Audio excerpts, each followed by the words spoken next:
Hello, good afternoon. Welcome to Communities Live here on Sheffield Line 93.2 FM. And we have singer-songwriter Luke Smallbone from For King and Country. Good afternoon. Hey, afternoon to you. Thanks for taking the time to chat with me. And I have to say good morning over there, really, because you're That's right. from It Tennessee. is. It is. Yeah. So you were born originally in Sydney, and your family Yeah. has moved from Tennessee in 1991. And your dad has become is a music promoter, and he took you to a rock concert. So, what was your first rock concert that you went to see? Look, I was probably so young that I don't even fully remember because he was, concert promoter doing all sorts of different shows. But it probably was Striper Wow. for all those that remember Striper. But yeah, my dad was a concert promoter in Australia, and how we ended up in America was he brought certain acts to Australia. The tour didn't go very well, and we lost everything that we had. We lost the house, the car, the life savings, and so he got a job offer in Nashville, Tennessee, and we moved the whole kit and caboodle, the whole family. To be here in Nashville, Tennessee, and that was kind of where we started our new life here in America. And I've got to ask as well, Luke. I mean, as long as and with your brother as well. I mean, what influenced you to become a musician? Who are your main influences?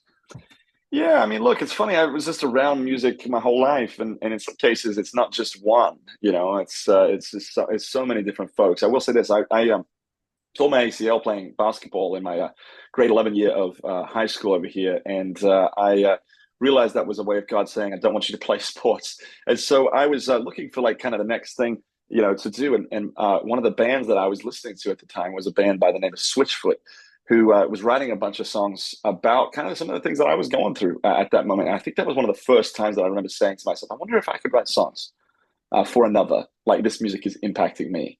And so yeah, it's one of those, and I say, but they're ones that kind of influenced my kind of getting into music. And I mean, other than influences as well, I mean, there's a second part of this question I like to ask. I mean, you've worked with so many great musicians like Dolly Parton, Timberland. If there was anybody else that you could work with in the near future, who would it be and Yeah, why? I mean, I think that this is probably pretty obvious for a lot of folks. I think Bono from U2 would be interesting. You're just talking about someone who's been doing music for so long. Obviously, he's got a great, wonderful voice. I think that would be very interesting to spend some time just chatting, if that makes sense. I mean, a lot of people probably would think the same, but I'd just be very intrigued to feel like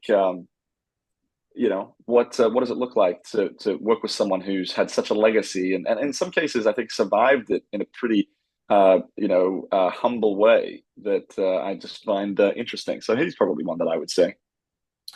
And I mean, I've listened to For King and Country, and I've made some fantastic songs, I've got to say. And I mean, I've got to say, I feel like there's some influence by Coldplay in a matter of speaking, because there's a lot of Coldplay vibes in your music. Yeah, it's funny. I don't really listen to Coldplay all that much, though I do think I'm interested by similar sounds, if that makes sense. I think that they obviously love using strings and orchestral kind of instruments. Obviously, that's something that we've always loved to do as well. So I think that there's a flavor there for sure. But yeah, not necessarily one that yeah, actually, I think they've released a new album. I haven't even listened to it yet, so that's not very good of me.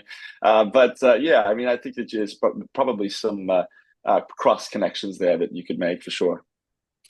And I mean, you have five studio albums with 13 number one singles, as well as two motion pictures that you currently made, as well as making a third motion picture. So, can you tell us a little bit more about that, or is it all secretive at the moment? Yeah, I mean, at the moment, we don't know what the next thing is. Obviously, there's tons of development of trying to figure out and writing the scripts, and music is complicated. Film is virtually impossible. I mean, it's such a difficult world. It's very, very expensive, and so there's all sorts of lead ups and in some cases some challenges to get it all put together the right way. But yeah, when the time comes and there's more to tell, we will have to come back and chat about it. And I mean, to our listeners at home who want to break into either film or music, what advice would you give to our listeners? Yeah, I think that you're going to have to make sure that you have the passion that can overcome the lulls. When it comes to music, I think it was 5 6 years before we virtually had any success in music. Yet that's almost what we were doing full time. It's not too often that you hear people working on something for 5 or 6 years and basically having failure at every turn. Yeah. That you can withstand that.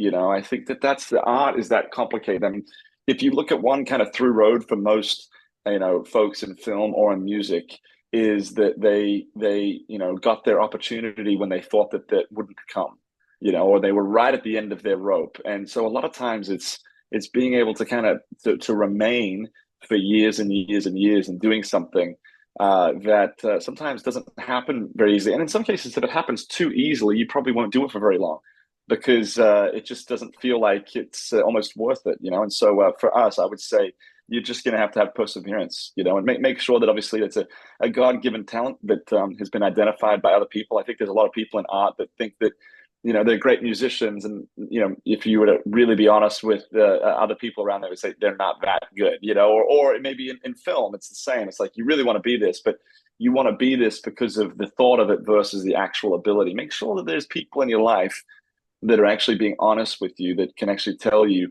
what they see in you and what your actual talents are. Because there's also nothing worse than spending a lot of time and effort on something that isn't all that promising. And so make sure before you give it that perseverance that it's something worth persevering through. And I've got to ask as well, I mean, Luke, as a musician yourself, I mean, how difficult was it to find the sound that you were looking for?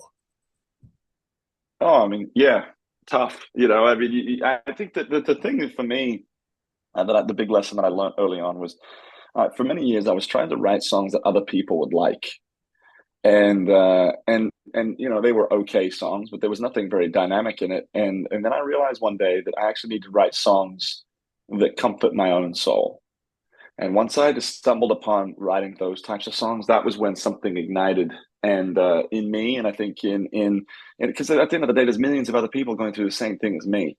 But that was probably the hardest part was learning how to write songs that were impactful to yourself. Yeah. And in some cases, people would be like, "Well, that sounds selfish." It's like, no, no, no, no. It's extremely. I'm going to use the word friendly because you're actually recognizing that other people. It's very communal in some cases because other people are going through the same things as you. Yeah. And I have to agree with you as well, Luke. I mean, because there's a lot of musicians that wrote songs that, and like I say, if you don't have those feelings, then, like I say, you don't make well, the song doesn't actually come out what you want it to be. And so I completely agree with you, Luke. And I mean, I have listened to the album, the Christmas album called A Drummer Boy Christmas. And you also have a live theatre experience as well that's come out. And I've listened to two of the classic songs, and I mean, absolute legendary songs.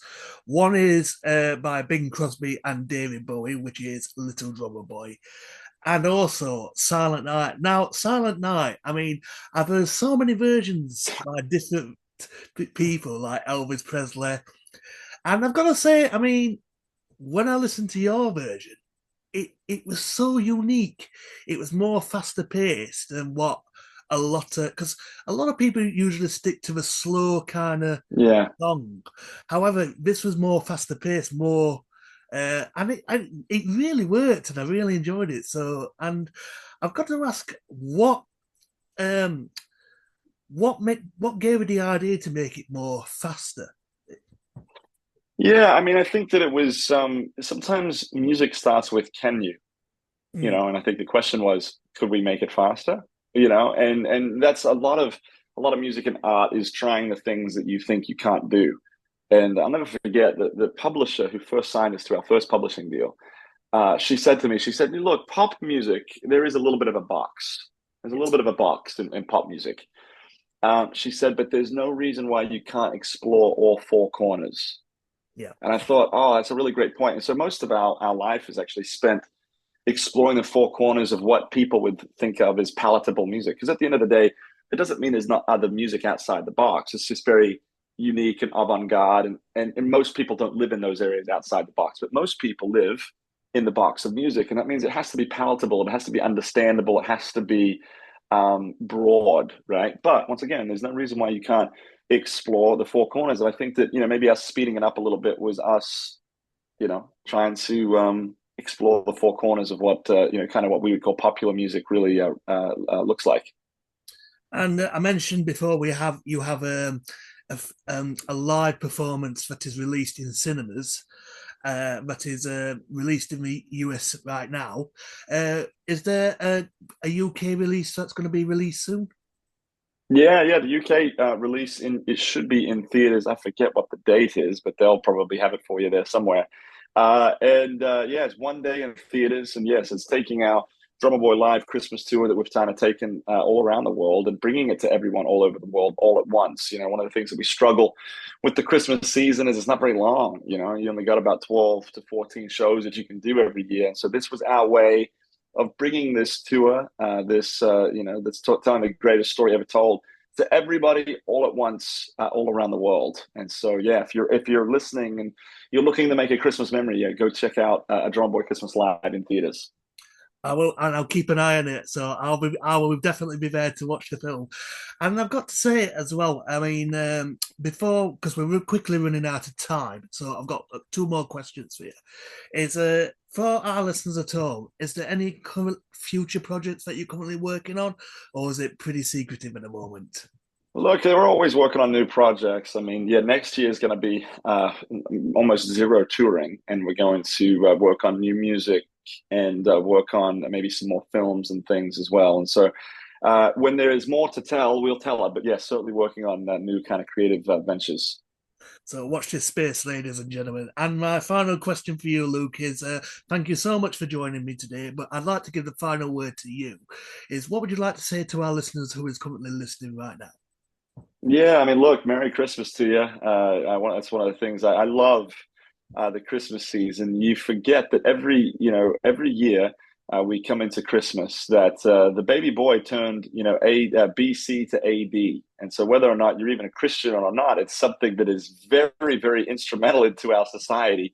And I hope you have the most merry Christmas. And obviously, if our music can be a little bit of a soundtrack to your Christmas, we'd love to keep you company. But I hope it's a wonderful Christmas over there indeed. Luke, it's been an absolute pleasure. Thank you very much for your time and Merry Christmas. Hey, thanks very much, man. Appreciate you.